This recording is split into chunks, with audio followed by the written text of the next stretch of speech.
Hi, welcome to Orchard Supply Hardware. Yeah, hi. Can you fix my screen door? Yeah, that's what our workbench is for. Cut some glass? Yes. Pipe? Yep. Do you deliver stuff? Sure, anything you can't fit in your car. Do you set up grills? We do. Can you give me a neck massage? We're a hardware and garden store. Can you give me a neck massage in my garden? Well... Orchard Supply Hardware can help with all sorts of chores. Come see at the happiest grand opening ever, May 20th and 21st at our new Belmont store. Orchard, home, hardware, and happiness. Blog Talk Radio. Hello, folks. It's Danny Tisdale, and you are listening to the Danny Tisdale Show on Harlem World Radio. I hope you guys are all doing great on this, well, I'm going to say great day. And what makes it a great day is that we're here on the show and live and able to talk about it on this, 50-ish, 47-degree weather. I'll take it. I know it's a little cloudy, but I'll take it. I'm not complaining, and as we usually do, I just want to tell a little bit about what's going on and where to go to get the Harlem content that you want for whatever you're going to do in Harlem. And first on our list is harlemworldmag.com, where we're talking about a very, very, very recent post last week. It's one of our HW picks where ABC Shark Tank is seeking entrepreneurial men and women of color. Also, it's tax time right around the corner. I want to give you a heads up. So we've got some not to be overlooked tax tips for Harlemites and those from Harlem to Hollywood. Also, we've got a great photo essay that we did with our friends from the gala for the New York Medical Center, and that's the Langone Medical Center, Langone, just in case I get it wrong, that is. And we, what was great is that Harrison Ford emceed, was the host of the gala. We got a whole great photo series that you will want to check out on that. And also, last but not least, we've got a post on the upcoming Uptown Open House Real Estate Expo in Harlem. Also, don't forget to check us out on Facebook at facebook.com/HWMag. Also on, of course, Twitter at twitter.com/HWMag. And, of course, our fastest growing platform for history is our Facebook Harlem History page. All you have to do is go to Facebook, put in Harlem History, and you will be connected. We are, of course, as we transition here, celebrating Women's History Month. And as part of that, we are speaking to Emily Nichols Mitchell. She is a job search executive and business coach. Emily is founder of the Accelerations Group, Emily's firm specializes in small business maximization and helping job seekers land the job that they deserve. You know we all need that. She helps her clients rediscover their WOW, W-O-W factor, and also untapped capabilities hidden in old routines and outdated techniques. She helps small businesses increase revenue, we love that one, by thinking smarter and delivering faster through best practice customer service, branding, marketing, social business, and business strategy. Emily is on a mission by 2020, not the show, but the goal, to help 1 million job seekers and small businesses to maximize their brilliance. Based on her insider knowledge, she is a new Harlem World Magazine contributor, creating stories on Harlem small businesses and beyond to showcase their brilliance. Today, the show is taped live with myself, and we welcome Emily. Thank you for being on the show, Emily. Thank you. I'm happy to be here. Thank you so much for inviting me. Well, let's get to it. I really am looking forward to this conversation, and I really wanted to start off with kind of an all-encompassing conversation. Who is a woman or some women that have inspired you through history with their work? Well, you know what? Since we're talking about Harlem, I want to tell you someone who I have admired and I had an opportunity to meet probably in 2005, I believe, and that is Silvia Right. Woods. Oh, fantastic. I have admired her since the 1990s. And, I grew up in the South, and I grew up in a small town in Kentucky where my dad actually owned his own business, so I was an entrepreneur when I was birthed. But it was really nice to go into the grocery store and see a can of vegetables or spices, and there was this African woman on the can, and she just wasn't the spokesperson. She was the owner of this. And so just being able to see her and, growing up in a family-owned business, I can only imagine some of the trials and tribulations that she went through to persevere. And, she had to be a strong woman to not only have a business, but then, break out into another market of canned goods and vegetables and spices that is untraditional in our world sometimes. So right. That's the person I would say I admire and tremendously had an opportunity to meet and was excited to meet her. So that's fantastic, and I know Silvia passed some years back, and it's great to talk about her work and be the inspiration that she was for you, and let alone dare we forget that the roots that she's planted with her business, matter of fact, that started in the South and bringing it to Harlem still is flourishing today. Yeah, I was just there a couple of months ago enjoying myself a bite of soul food, and she's one of my favorite restaurants in Harlem because I'm a celiac, and so I'm gluten free, and a lot of times when you go to soul food restaurants, you don't have an opportunity for someone to mix more of a healthy way of eating along with soul food. So I enjoy going there when my husband and I are just wanting to hang out. No, I hear you, because I have to say my weakness when I go to Silvia's is I'm just when it comes to biscuits, I'm just old school.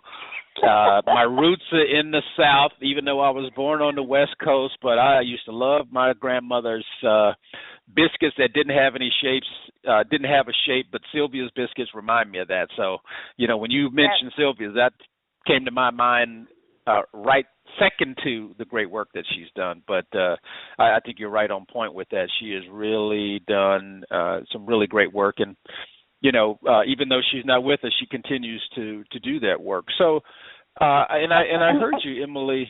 Oh, go ahead. No, I think that plays right into what you and I are talking about around small businesses, because she is a prime example of not only having a small business that she's now gone on, but she's left a legacy so her business continues. And I think that speaks volumes of when we look at women-owned businesses, how we start to think differently about our business. Are we being business owners, or are we being CEOs of a corporation that we are looking to now leave a legacy for?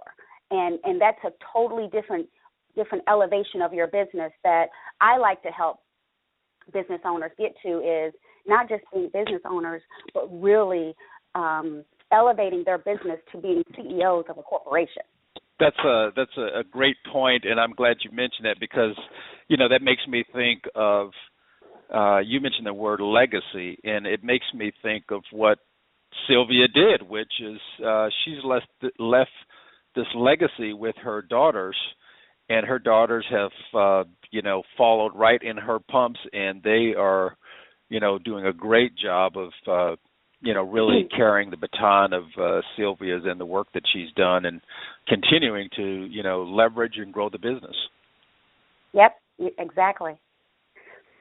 So, Emily, I wanted to ask you, what has been the secret to your success? I know we've talked earlier, and I know that you either went back to continue your family business and then moved to the East Coast. But what has been the secret of your success? And hopefully I got that story correct. Yeah. I don't know if it's a secret, but what I would like to say is having faith, relying on my faith in God when times are tough, and recognizing that, women, we're built as strong people. And I was reading a poem the other day, and it had like 10 things, that women can go through, and how we become mothers, and we become, we have children, and we're wives, and we're sisters. We're all these different things. And I think that when, Danny, you look at yourself, and you embrace your inner strength, and you have the confidence, and you showcase that confidence, almost fake it till you make it kind of thing, and know your blind spots. I mean, when you're starting a business, you have to really be prepared to understand what that is, and I would say my key to success is continue to persevere and push on. Put some really good people around me who have been where I'm trying to go, who understand where I'm trying to go, and continue to motivate me. And I continue to evolve. And I think that that's one of the things that when I really look at successful businesses, whether they're large corporations or small corporations, they continue to evolve. And a lot of times we get in our own way with that evolution. We think, I'm going to be A, or I'm going to be B, or I'm going to be C. But there's not one company that you can look at that started in 1930, and they're still the exact same company that they were then in 2016. So, as you start to have a small business, really think about how you're going to evolve so that you can stay up with technology and the business trends and understanding social media and how powerful your brand is. When we talk about Silvia, Silvia built a brand. She didn't just build a business, she built a brand. And so really understanding how to build that brand and pressing forward so that you're looking at, having more than just one path, but you're understanding that in order to be successful, there may be multiple paths to get there. So I emailed you, Emily, and I said, well, here's some questions I have, and they'll probably evolve, and they will give you some that won't be on the list, and I'm about to give you one. And I'm just talking from my own experience with Harlem World Magazine, and you're really on point that, and I paraphrase because it's not what you said, but it's what hit me, is you do in some way have to stay out of your own way, and you have to evolve.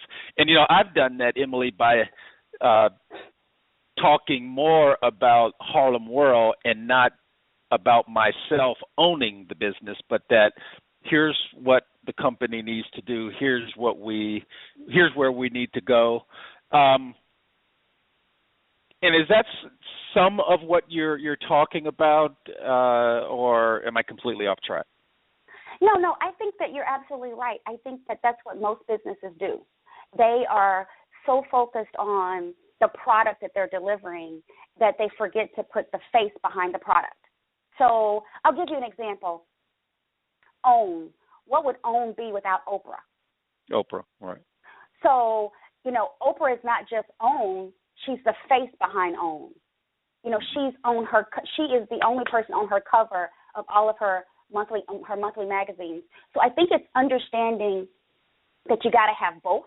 You got to have the product, but you got to have the person behind the product, because that social media has changed the landscape. And so it's all about the relationship. It's all about who you are, because people want to believe, and they want to support, and they want to get behind the person and the movement and what that product that person is backing because of who that person is. And, I had mentioned to someone a couple of months ago how excited I was that I was going to be a contributor for Harlem World. And the first thing they said to me was, who owns Harlem World?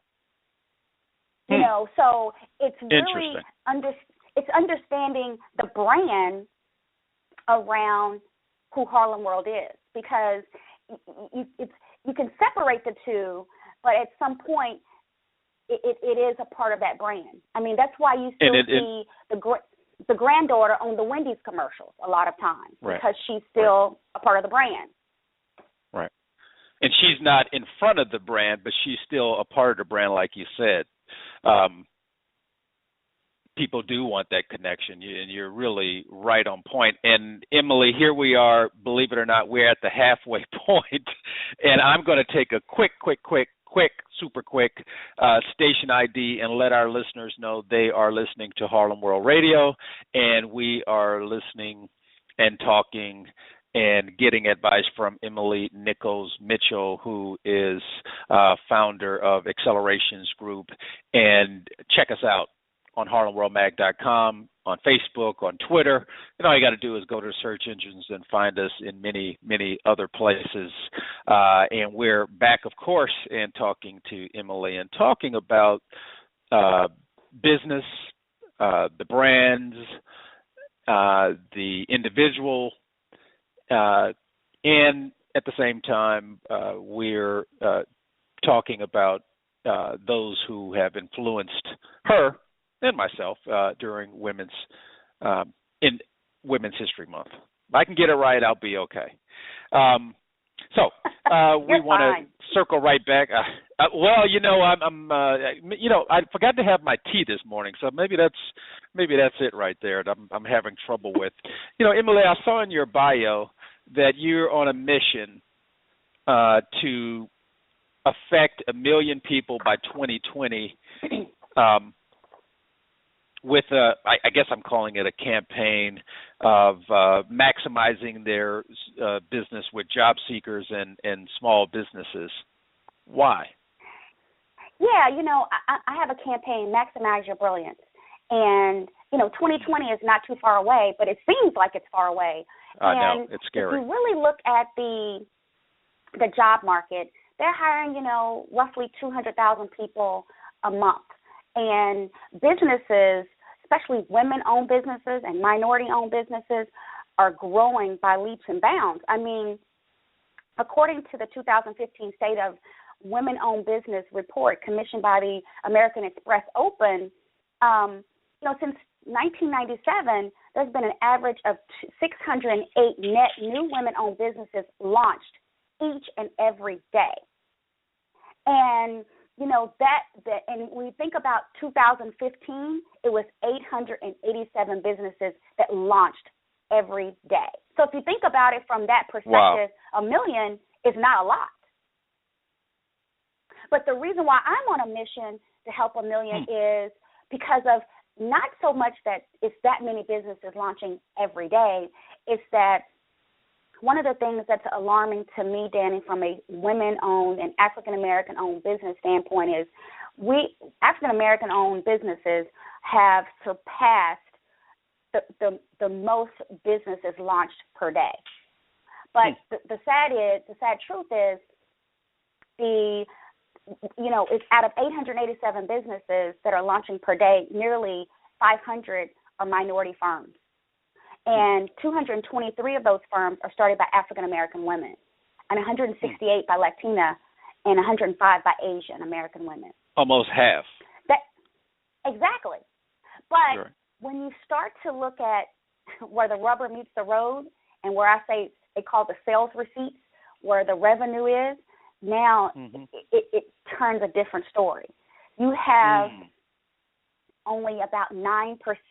Even though we're outpacing starting businesses, only about 9%, and I'm talking total, African-American, Latina, white, everyone, roughly are considered high economic impact businesses. That means they're making roughly, generating more than $500,000 a year. So even That's though not even though we're starting out. No, the 9% is not a lot. Yeah. 9% is not a lot. But we're outpacing starting the business, but we're not outpacing having making an impact financially in our families, in our future, and in our lifestyle, right? So we're still in that sort of struggling. I mean, there was a research I read about a couple of months ago that said roughly most of the businesses that start fail within a few years because they have this grandiose idea, but they haven't figured out how to really put the teeth into the idea so that the business not only can pay the bills to run the business, generate enough revenue to run the business, but also generate enough revenue that they can pay themselves a salary. Right. And so that's why most definitely. You know, and that's why I said early on, if you're going to be an entrepreneur, one of the things that I'm on a mission to is to maximize your brilliance, but it's to help entrepreneurs and job seekers, let me say entrepreneurs first, is to think like CEOs and not business owners. Because if you're thinking like a CEO, you're now going to have a business plan. You're going to have an advisory board. Okay. You're going to understand your competition. You're going to understand marketing. You're going to understand social media. You're going to have an opportunity to maximize your business operations. You're going to want to be out there building your brand, your company brand, so people know about you. You want to know how to talk about your brand when you're at a networking event and someone says, "What do?" You want to be able to say, "I am who I am, and here's what I do, and here's how I can help you." You know, a lot of businesses. Talk the talk, walk the walk. Exactly. You know, right. If you're going to when you're running a business, I tell businesses that I work with, what problem are you trying to solve? Mm-hmm. You know, because I get a lot of people when I'm out speaking, and I love doing speaking engagements, and when I'm out speaking afterwards, someone will say, "Man, I really would love to talk to you about my business." You know, it doesn't matter whether you're selling lemonade or it doesn't matter what that is. And I said, "Well, what problem are you solving?" And they can't answer it. You know, what is it who's your target audience? And then they, deer in the headlights. So right, they can't break it down. Great. No, and so right there, that's telling me that, we are great at starting businesses, but how do we now move that idea to becoming a generated business corporation that you're now the CEO running that business? And you're now having a seat at the table where you're impacting Harlem, you're impacting your community because you're generating enough revenue that you're hiring people, that you are able to make a change. Right. I wanted to go forward, but I wanted to step back before we go forward, and it all ties to what you're talking about, because what you're talking about made me go back to Silvia's. And I said to myself, well, there must have been some point in time where Silvia had to make a decision, Silvia and her team, her advisors, whoever they may have been, where she was like, either I stay in Silvia's here in Harlem and I, like you said, become this brand where I have these products that are all over the world and I keep my one restaurant, or my Silvia's restaurant here in Harlem on 125th Street and Lenox Avenue is super successful. Why don't I open other Silvia's restaurants in Los Angeles, in New Jersey? What do you think? Do you think she had that conversation, and why do you think they decided to do what she's done, which is to keep that one restaurant and push products and other things that she does? But they still have that one restaurant, though, if my memory serves me correct. Yes, they still have the one restaurant.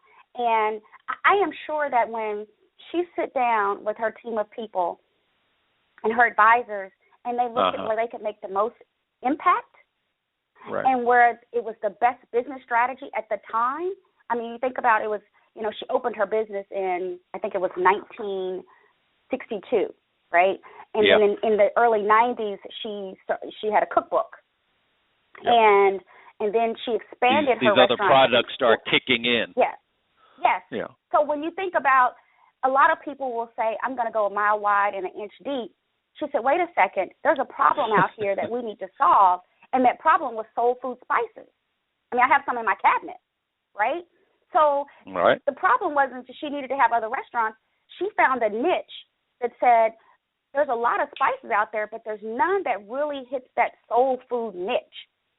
Mm-hmm. And that's what I'm talking about. And then she said, you know what? Here's the way that we can create a legacy and create an empire that will outlive and outlast me. So it's really looking at what problem are you solving? Right. Going back to, I heard you say that question before. What is the problem you want to solve as a business owner? Correct? Yep. Yes, exactly. Okay. Well, and you take, Oh, go ahead, Emily. No, go ahead. No, I was just going to say that I'm giving the warning that we're at our 5-minute point, and I've got about 50 other questions, and I know just asking one, we can talk about that for 5 minutes. But that's why I was saying, go ahead and finish what you were going to say, because I can circle back, but I'm just giving you a warning. We're at the 5-minute point already. So it sounds like we need to have a Part B conversation. Is that what that says to me? Oui, mademoiselle. Yes. Most definitely. But we can talk about that afterwards, but I just want to make sure that I didn't cut you off on a point you were trying to make. No, you're fine. Okay, good. So I really like that, and, part of our conversation, too, afterwards is maybe we can talk about how we can help you get to that 2020 goal that, is on your hit list. I know, obviously, through, contributing articles for our predominantly female readership and listeners will help you do that. But we might want to go a little deeper and talk about how we can, push that even further, because I think that's a great goal and more than needed. And it would be great for us to affect some of those statistics in our own little way here with Harlem World. And before too much more time goes as I just talk, can you provide with us, Emily, either your URL, email, if our readers want to get in contact with you? And let me not exclude our listeners also who want to get in contact with you, because we're going to post this on the site and our readers will this out. But can you give your URL, contact information, or folks can reach out to you? Absolutely. Anyone can reach me at www.accelerationsgroup.com. That's www.accelerationsgroup.com, accelerationsgroup.com. And I am always happy to have a conversation and create the dialogue, Danny, around how we can start in Harlem, in our own neighborhood, to up-level and create more better-owned businesses that are reaching that $500,000 revenue goal and higher.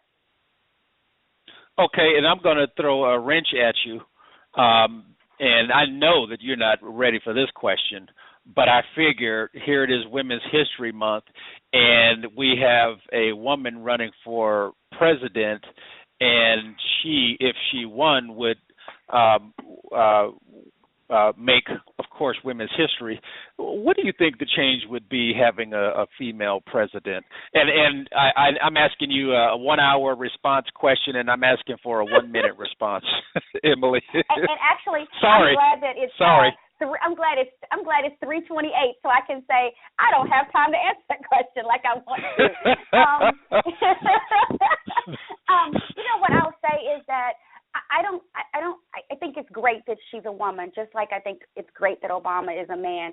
But if she wins, she's not going to be representing the country as a woman. She's going to be representing the country because she can do the job.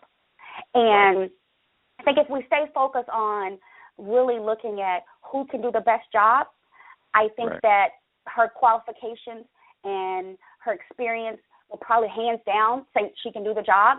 Because I think the one thing that's missing is that we get focused on color, race, gender, who has the best one-liners, who has the best two-liners. But, this is a serious matter. This is someone who is running for the largest job in the land. We talked about job seekers. This person is running for the largest job in the land, and it should be taken very seriously. It should be taken a lot broader in context of what they can do for the economic development of women-owned businesses, what that person can do to help minority job seekers. One of the things we didn't get to talk about is the job seekers, and Black women are the least that are gaining ground in getting new jobs as of 2015. So the recession may be over, but there's still a lot of work to do. And I would say let's challenge whoever becomes the President of the United States moving forward. Can they help us solve those issues? Thank you very much, Emily, and I couldn't have said it more eloquently. And you know I'll be reaching out to you so we can help you get to that 2020 goal, and you know I'll speak to you soon. Thank you, Emily Nichols. Okay, Mitchell. have a great day. Bye-bye. You too. Bye-bye. Bye-bye. Hi, welcome to Orchard Supply Hardware. Hi, do you stock like 500 different types of shovels? No, only the best ones. And do you have a ginormous store that I need a GPS to get around in? No, as you can see, our store is the perfect size. Okay, then I'm also looking for sales associates who act all surprised when I ask for help. Nope, our people love to help. Wow, you sure there's a market for this? Orchard Supply Hardware is actually fun to be around. Come see at the happiest grand opening ever, May 20th and 21st at our new Belmont store. Orchard, home, hardware, and happiness. Okay, Mr. Orchard Supply Hardware. Uh-huh. Does Orchard have brands? Of course. Do you have Benjamin Moore? Yes. Craftsman? Mm-hmm. Weber? Yep. Kohler? Absolutely. Okay, how about Spiny Beetle? Spiny beetle? It's plumber's putty from Tasmania No, sorry. that I totally made up. Orchard Supply Hardware has the brands you and your home need. Come see at the happiest grand opening ever, May 20th and 21st at our new Belmont store. Orchard, home, hardware, and happiness.